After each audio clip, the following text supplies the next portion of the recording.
everyone, welcome to my YouTube channel The Chemistry Corner. Guys, हम अपने इस channel पर जितने भी पीजीटी केमिस्ट्री एग्जाम्स होते हैं उनके रिगार्डिंग एक सीरीज स्टार्ट करने जा रहे हैं। सो आपको आप भी अगर पीजीटी केमिस्ट्री एग्जाम्स की प्रिपरेशन कर रहे हैं तो हमारे चैनल को सब्सक्राइब कर लो, मैक्सिमम टू मैक्सिमम शेयर कर दो, ठीक है, और बेल आइकन को प्रेस कर लेना ताकि आने वाली लेटेस्ट वीडियो की इंफॉर्मेशन आपके पास टाइम टू टाइम मिल सके। ठीक है, सो आज हम अपनी केमिस्ट्री का टॉपिक स्टार्ट करने जा रहे हैं, केमिकल बॉन्डिंग।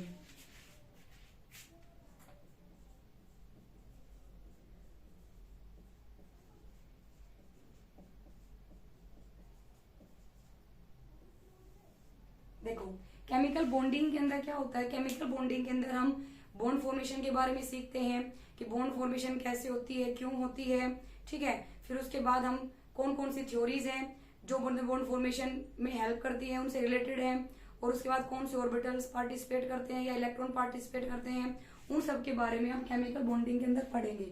लेकिन सबसे पहले हम एक क्वेश्चन का आंसर देखेंगे कि व्हाट इज अ बॉन्ड, कि बॉन्ड एक्चुअल में होता क्या है। सबसे पहले हमारे माइंड में यही क्वेश्चन आता है कि what is bond. Chemical bonding के अंदर सबसे फर्स्ट क्वेश्चन यही आता है हमारे पास कि what is bond, bond actual में होता क्या है। अगर हम बॉन्ड को समझे तो जैसे सपोज हमारे पास कोई ए एटम है और ये बी एटम है, इसके बीच में आपको जो लाइन से दिख रही है हम इसको बॉन्ड बोलते हैं, ठीक है। अब एक्चुअल में ये तो इसकी डेफिनेशन हुई कि जो लाइन दिख रही है वो हमारी बॉन्ड है। तो एक्चुअल में अगर हम बॉन्ड को डिफाइन करें तो हम क्या बोलेंगे, तो यहाँ पे देखो, अगर हम ए की बात करें और बी की बात करें, ए एटम का जो इलेक्ट्रॉन क्लाउड है और जो बी एटम का इलेक्ट्रॉन क्लाउड है, इन दोनों के बीच में जो फोर्स ऑफ अट्रैक्शन है उसी को हम क्या बोलते हैं, बॉन्ड। तो बॉन्ड को हम क्या लिखेंगे, force of attraction between two atoms. Bond is a force of attraction between two atoms, ठीक है। अब उसके बाद नेक्स्ट क्वेश्चन हमारे माइंड में आता है कि why the bond formation takes place. Bond formation की नीड ही क्यों है भाई, बॉन्ड फॉर्मेशन होती ही क्यों है। तो नेक्स्ट क्वेश्चन आता है हमारे माइंड में, why the bond formation takes place. Bond formation क्यों होती है, तो उसके लिए अगर हम बात करें, अब कोई भी एटम है या एलिमेंट है वो अपने आप को क्या करना चाहेगा, वो अपने आप को स्टेबल करना चाहता है, ठीक है। सो अगर हम बात करें तो इंडिविजुअल एटम जो होते हैं वो मतलब कि इतनी ज्यादा स्टेबल नहीं होते हैं as compare to combined form atoms, ठीक है। That's why bond formation takes place. तो इसके लिए हम क्या लिखेंगे, टू गेन द स्टेबिलिटी।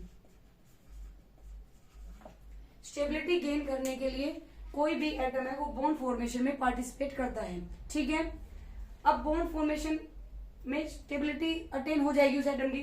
अब वो स्टेबिलिटी अटेन कैसे होगी, स्टेबिलिटी गेन वो कैसे करेगा, हाउ। अब हमारे माइंड में क्वेश्चन ये आएगा कि हाउ, कि कैसे वो स्टेबिलिटी अटेन करेगा भाई। तो यहाँ पे हम बात करेंगे बाय डिक्रीजिंग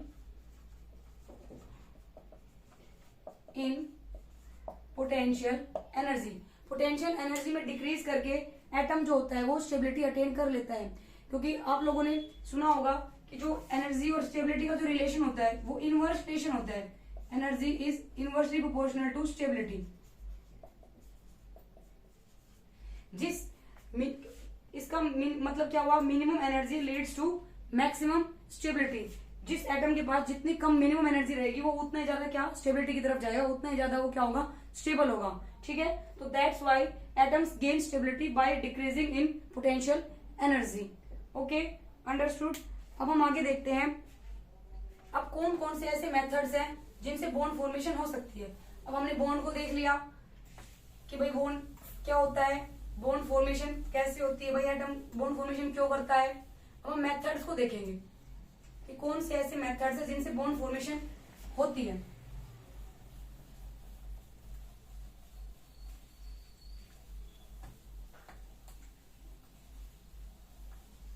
अब हम मेथड्स को देखेंगे कि कौन कौन से मेथड से बॉन्ड फॉर्मेशन हो सकती है।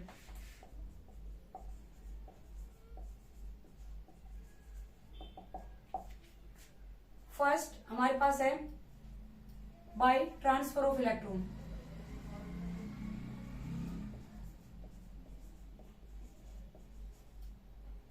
सेकेंड है हमारे पास बाय शेयरिंग ऑफ इलेक्ट्रॉन।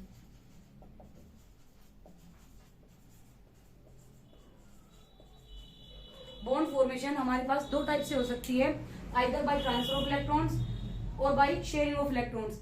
या तो बॉन्ड फॉर्मेशन इलेक्ट्रॉन्स के ट्रांसफर से होगी या फिर शेयरिंग ऑफ इलेक्ट्रॉन से होगी।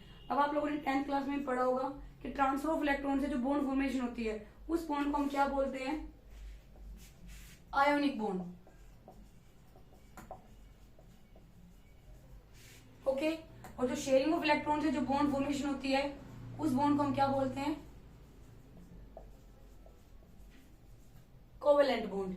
ठीक है, अब जो कौन से इलेक्ट्रॉन पार्टिसिपेट करेंगे आयनिक बॉन्ड फॉर्मेशन में, कौन से इलेक्ट्रॉन कोवेलेंट बॉन्ड फॉर्मेशन में पार्टिसिपेट करेंगे, उन सब इलेक्ट्रॉन्स को हम वैलेंस इलेक्ट्रॉन बोलते हैं। वैलेंस इलेक्ट्रॉन क्या होते हैं, वैलेंस इलेक्ट्रॉन ये पार्टिसिपेट क्यों करते हैं, वो हम नेक्स्ट क्लासेस में हम करेंगे। उनके अंदर जो थ्योरीज हम करने वाले हैं, जैसे सबसे पहले लुईस ऑक्टेट थ्योरी आएगी, फिर उसके बाद देन वैलेंस बॉन्ड थ्योरी है, VSEPR थ्योरी है, हाइब्रिडाइजेशन है, वो हम आने वाली अपनी अपकमिंग क्लासेस में देखेंगे। ठीक है, तो आज की हमारी जो ब्रीफ इंट्रोडक्शन क्लास थी, बस बॉन्ड के रिगार्डिंग की बॉन्ड क्या होता है, बॉन्ड फॉर्मेशन क्यों होती है, हमने मेथड्स को देख लिया कि मेथड्स कौन से होते हैं। कल हम जानेंगे कि कौन से इलेक्ट्रॉन पार्टिसिपेट करते हैं और कैसे इलेक्ट्रॉन्स ट्रांसफर करते हैं या फिर शेयरिंग करते हैं बॉन्ड फॉर्मेशन के टाइम पे। ठीक है, कल हम उनको डिटेल से जानेंगे। तो कल हम कवर करने वाले हैं अपनी लुईस ऑक्टेट थ्योरी। कल हम अपनी सीरीज में लुईस ऑक्टेट थ्योरी को कंटिन्यू करने वाले हैं। सो उसके लिए आप चैनल को सब्सक्राइब करके रख लो। ठीक है, बेल आइकन को प्रेस कर लो ताकि कल जब हम वीडियो अपलोड करेंगे तो आपको नोटिफिकेशन मिल जाए उसका, और मैक्सिमम टू मैक्सिमम हमारे चैनल को शेयर कर देना। Thank you and have a nice day.